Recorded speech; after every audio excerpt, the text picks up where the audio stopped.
اعوذ باللہ من الشیطان الرجیم بسم اللہ الرحمن الرحیم۔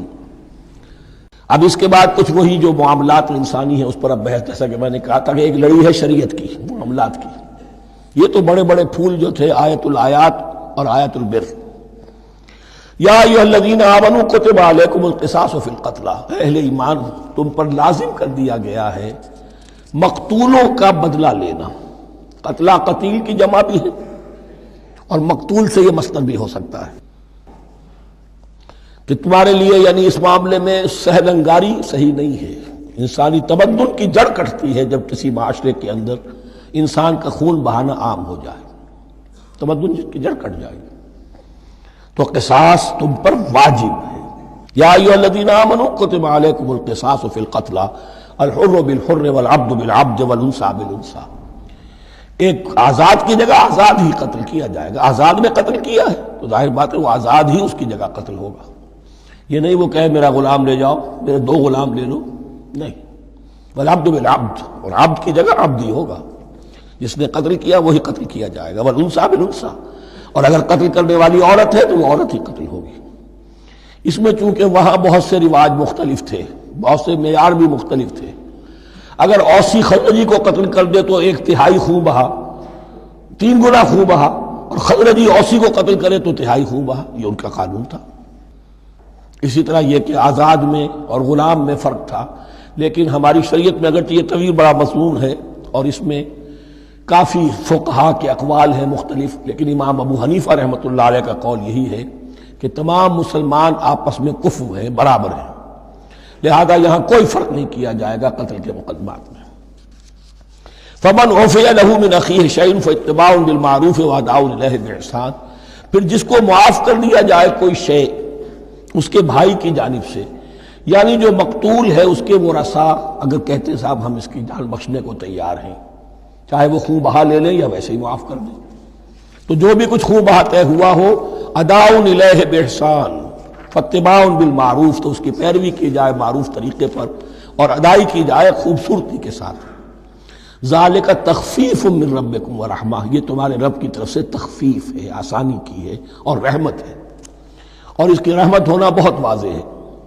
اگر یہ شکل نہ ہو تو پھر قتل در قتل کا سلسلہ جو ہے وہ جاری رہتا ہے، لیکن اگر یہ ہو گیا کہ قاتل کو لا کے سامنے کھڑا کر دیا، لو بھائی اب تمہارے ہاتھ میں اس کی جان ہے، چاہو تو یہ قتل کر دیا جائے گا، چاہو احسان کرنا چاہو بخشنا چاہو ویسے ہی بخش دو، چاہو تو خون بہا لے لو۔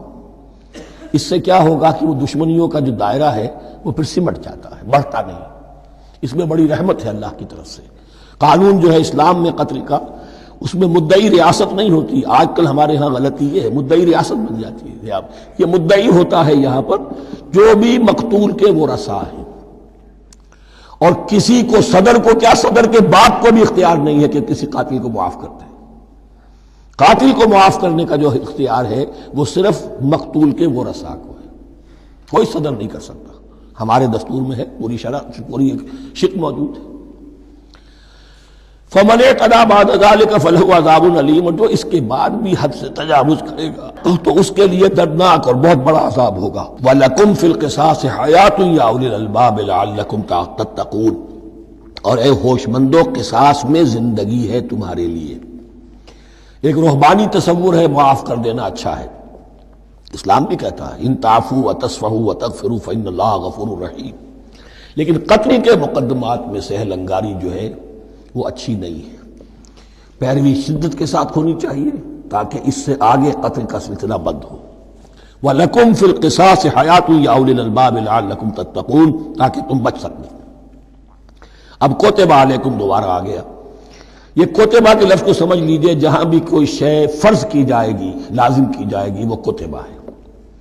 اسی لیے شریعت کے لیے قرآن مجید میں جو لفظ ہے الکتاب، الکتاب اس معنی میں کہ اس میں شریعت خداوندی پوری کی پوری موجود ہے۔ کتب علیکم اذا حضر احدکم الموت ان ترک خیرا الوصیۃ للوالدین والاقربین بالمعروف، تم پر واجب کر دیا گیا، فرض کر دیا گیا جب تم میں سے کسی کی موت کا وقت آ جائے، اگر وہ کوئی خیر مال چھوڑ رہا ہو، دولت چھوڑ رہا ہو، تو اس کے لیے فرض کر دیا گیا وصیت کرنا اپنے والدین کے حق میں اور رشتہ داروں کے حق میں انصاف کے ساتھ۔ ابھی چونکہ قانون وراثت نازل نہیں ہوا تھا، یہ ابتدائی قدم اٹھایا گیا۔ وہاں ہوتا یہ تھا جو آج بھی ہندوؤں میں ہوتا ہے، جو مر گیا اس کی ساری جائیداد کا مالک جو ہے بڑا بیٹا، چھوٹے بیٹے بھی نہیں، نہ بیٹیاں نہ بیوی، کچھ نہیں، تو سارا کا سارا مال جو ہڑپ کر جاتے تھے، کسی کو کچھ نہیں۔ یہاں یہ کہ اب پہلا ابتدائی حکم دیا گیا، لیکن یہ آیت منسوخ ہو جائے گی سورہ نساء میں جب پورا قانون وراثت آ گیا، تو اب یہ آیت منسوخ شمار ہوتی ہے۔ ناسخ وہ قانون وراثت ہے جو سورہ نساء کے دوسرے رکوع میں آئے گا۔